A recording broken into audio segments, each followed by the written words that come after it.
Hello, my name's Emma Adams and welcome to my channel. So today's video is about emotional regulation, and I think based on our experience, the emotion I'm going to focus on the most today is anger. So welcome to our channel. I've decided to share my experience of adoption and fostering to adopt. We first started our journey in 2013 and we adopted our first daughter in 2015. And then we fostered to adopt our second daughter in 2019. When we first started our journey, we didn't know anybody who had adopted, and in our circle of friends and family community, it wasn't something that was talked about or anything. So in the beginnings of our journey, we struggled to really find and connect with people who had experience through of adoption and fostering to adopt. So this is what's led my decision into sharing our experience with other people, because I think it's important to us to be able to connect with other people and to help them with their experiences and their journey, and also to be able to raise awareness of adoption and fostering to adopt in the UK. I've also got an Instagram account, Emma Adams Vlogs, if you'd like to connect with me there and follow our stories. So, emotional regulation. So, and if my eyes keep flitting, it's because I've got some notes I want to keep referring to. So, emotional regulation. So, self-regulation of emotions refers to the way that we deal with big feelings such as anger, excitement, frustration, anxiety, or low mood. So, we found with our daughters, especially our older daughter, really struggles with emotional regulation, and the biggest emotion she really struggles with is her anger. And I think it was quite evident from when she was about 3 and stuff, she really struggled with controlling her anger. So, self-regulation, the ability to monitor which emotions they have, when they have them, and how they express them. Learning to self-regulate is a key milestone in the child development, and whose foundations are laid in the earliest years of life. So for a lot of children who experience trauma in the first years of their earliest life, then that will lead to them struggling to control their emotions. So once they are able to control their emotions and regulate their emotions, this helps them to cope with strong feelings and gives them the ability to calm themselves down after getting angry. So when Macy feels overwhelmed, when she feels very tired, when she's in a situation that she's not sure of, she really struggles with controlling her anger. And even though she's about 7 at the moment, we feel that her emotional age is about a couple of years behind her friends of her own age. So I think she's emotionally about 5 at the moment. So she really struggles to control the anger, and it can very quickly flare up and whip out of control and leads to physical and verbal aggression from her, which at times can be really difficult. So how is everybody finding emotional regulation with their children? You know, what type of things have you came up with to deal with them? So over the years, we've tried a variety of strategies. Some have worked, some haven't worked. We felt as well, we was always probably on eggshells as well, because in certain situations, because we knew that she probably was going to fly off the handle, and we was always worried, and I think lacked confidence as well on how can we deal with this, you know, will it make the situation worse and stuff. I think, and it also led to us feeling that we couldn't really control our emotions very well either sometimes. And at times I think in certain situations, when she was screaming at us, when she's shouting at us, when she's throwing things at us, when she's smashing up her bedroom, you know, when she's calling us nasty words, it's really difficult for sometimes for your own emotional regulation to get out of control, and you can reflect back the same kind of feelings that you're receiving. But we quickly learned that wasn't a good way to handle things either. So So we found a great book called Therapeutic Parenting, and that gave us some strategies. So we've used so we used strategies from that book. We have also had our adoption fostering training, and part of that training was about emotional regulations as well. So obviously we've always had that, to reference and go back to. But I think for a lot of it though, it's obviously getting to know your child, getting to know what their kind of situation stresses are, and trying to see if you can recognise anything that's going to trigger them. Because mostly has a few triggers, but mostly when she does get kind of angry and out of control, it's usually really the same pattern. So we can try and bring in some of our strategies to diffuse the situation if we can. So one of the biggest stress triggers for Macy is after school doing homework, because at school there is expectation, there is homework after school. And unfortunately for Macy, the school she goes to, it's a very good school, but there's a lot of homework to be done. So over the years, we found out with Macy, and because also she's tired from school as well, and Macy's the type of child that has got lots of energy. She's full on energy. She very rarely sits down. So I think that obviously doesn't help her with her emotional regulation, because she has less control over emotions when she's tired. So over the years, we found out for Macy, for our homework, it's best to do a little bit each night, each evening, and over the weekend really, and keeping a routine. Macy copes better if she's in a routine, so our homework routine is to do a little bit every day, even through the holidays and weekends. We keep it up. So for Macy, if she decides that the homework is too hard and she can't do it, then that's going to be one of her triggers as to her start escalating up and getting angry, because she'll start avoidance tactics. She'll start shouting that she can't do it. She stops listening to us, and then it kind of escalates until she's throwing stuff and she's getting verbally angry, calling us names and stuff. She gets verbally angry, aggressive with herself as well, calling herself stupid, things like that. And then that can very easily lead on to her throwing stuff, which is not great. We have gone through strategies of telling her off, raising our voices, but that hasn't worked, because I think Macy's this type of child. If she reflects back to you what you've kind of gave out, so if you shout and tell her off, she'll just respond back by shouting. We went through a time where we asked her to go out and time out, and asked her to go to her bedroom to calm down and stuff. Gave her calm down boxes and stuff like that. Again, that particularly didn't work for Macy either, because she got more angry when we asked her to go in her bedroom and stuff. And if she did go in her bedroom, she'd probably just throw stuff around and smash it up. Her calming down boxes as well didn't last long, because she pulled them to bits and smashed all them up.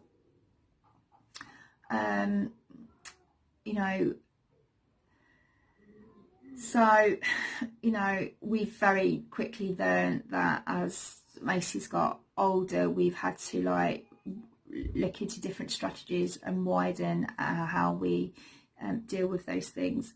I think we've come to the conclusion now that if things are starting to get out of hand, we walk away from Macy and give her the opportunity to try and see if she can calm down herself, as long as she's safe to do that. Rather than trying to get her to move away from the situation. So a lot of the times she can diffuse herself once we've walked away and don't engage with her anymore. And then we've also ignore her, especially if if it's like verbal aggression, she's calling us nasty words like stupid cow, fat pig, things like that. We used to tell her off and try and talk to her about, you know, you don't use these words and things like that. But that didn't really work. That didn't work with Macy. It just made her more angry as I was trying to explain it and stuff. So we ignore those now, and I think that's working for Macy now and for us, because we don't get angry by trying to tell her off and talk to her about why she shouldn't be using those words. By ignoring her, it's took the power out of the words, so she's pretty much can see now there's no power in those words that she uses. It doesn't affect us, it doesn't influence us, so she's naturally stopped saying those things to us now because she knows we won't react.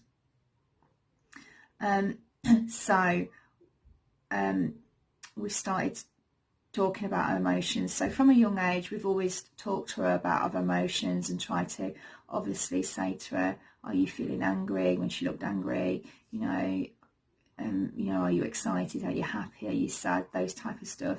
But because because of her emotional age is obviously younger than her physical age and stuff, sometimes she's always struggled to grasp some of that.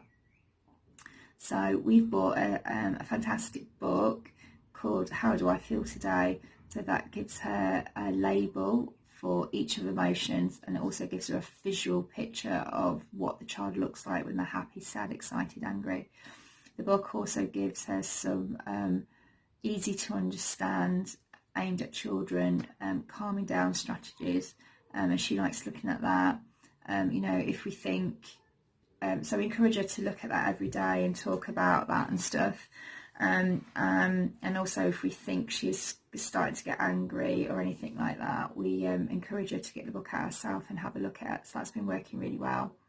Now she's 7 as well, we bought her an emotional diary to try and encourage her, you know, to do her own emoji faces to identify how she's feeling and stuff, and try and get her to reflect on stuff, how her day's been, what's made her feel happy, sad, angry, things like that, and try and get her to think about, you know, how she could have dealt with it differently.